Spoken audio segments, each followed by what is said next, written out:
গুমের শিকার কিংবা খোঁজ পাওয়া যায়নি এমন ব্যক্তির পরিবারকে মিসিং পার্সন সার্টিফিকেট দেওয়ার কথা ভাবছে সরকার। এছাড়াও আগামী 1 মাসের মধ্যে গুম বিষয়ক আইন পাশের উদ্যোগ নেওয়ার আশ্বাস দিয়েছেন আইন উপদেষ্টা আসিফ নজরুল। আইনটির অধীনে একটি স্থায়ী গুম কমিশন করা হবে। সচিবালয়ে জাতিসংঘের গুম সম্পর্কিত কার্যনির্বাহী দলের সঙ্গে বৈঠক শেষে আইন উপদেষ্টা জানান, সরকারি চাকরি অধ্যাদেশ পুনর্বিবেচনার সুযোগ রয়েছে। রিপোর্ট সৈয়দ আব্দুল মুহিতের। আমি আপনার পুরো উদ্যোগ বুঝেছি। 4 দিনের সফরে ঢাকায় এসে সচিবালয়ে আইন উপদেষ্টা ডক্টর আসিফ নজরুলের সাথে সাক্ষাৎ করেন জাতিসংঘের মানবাধিকার কমিশনের গুম বিষয়ক ওয়ার্কিং গ্রুপের 2 সদস্য গ্রাজিনা বারানোস্কা ও আনা লোরেনা দেলগাদিলো পেরেজ। সংস্থাটির পক্ষে বাংলাদেশের প্রথম সফর এটি। তারা আমাদের কিছু কার্যক্রমের প্রশংসা করেছে।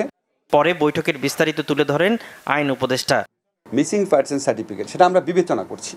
এই মিসিং পার্সন সার্টিফিকেট যার কাছে থাকবে উনি ওনার পরিবারে কেউ যদি গুমের শিকার হয় তাহলে ব্যাংক অ্যাকাউন্ট নিয়ে ডিল করা, উত্তরাধিকারিত্ব প্রশ্ন এগুলি নিয়ে যেন উনি প্রতিকার পেতে পারে, ডেথ সার্টিফিকেটের মতোই প্রতিকার পেতে পারে, সেটা আমরা চিন্তা করছি খুব সিরিয়াসলি। এটা অবশ্যই করা দরকার। গুম বিষয়ক আইনের পাশাপাশি স্থায়ী একটি কমিশন গঠনের প্রক্রিয়া চলছে বলেও উপদেষ্টা জানান। গুম বিষয়ক যে কমিশনটা আছে আমাদের, কমিশনটা তো আপনারা জানেন সবাই খুবই ভালোভাবে কাজ করছে, অনেক কষ্ট করছে। তো ওনারা বলেছেন এটার মেয়াদ বাড়ানো যায় কিনা, তা আমি বলেছি এর সিদ্ধান্ত তো সরকারের পক্ষ থেকে সবাই বসে নিবে। আমি আমাদের প্রধান উপদেষ্টার কাছে এবং আমাদের মিটিংয়ে এই জিনিসটা উত্থাপন করব।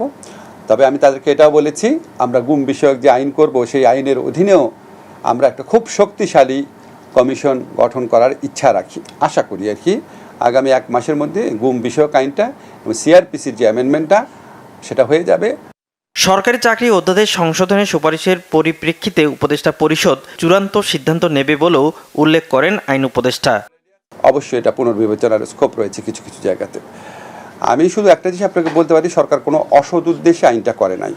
এখন অসৎ উদ্দেশ্যে আইন না করা হলেও কোনো কোনো আইনের মধ্যে এমন বিধান থাকতে পারে যেটা এই আইনের যারা সাবজেক্ট তাদের কাছে মনে হতে পারে যে তারা বিড়ম্বনা, হয়রানির শিকার হতে পারে।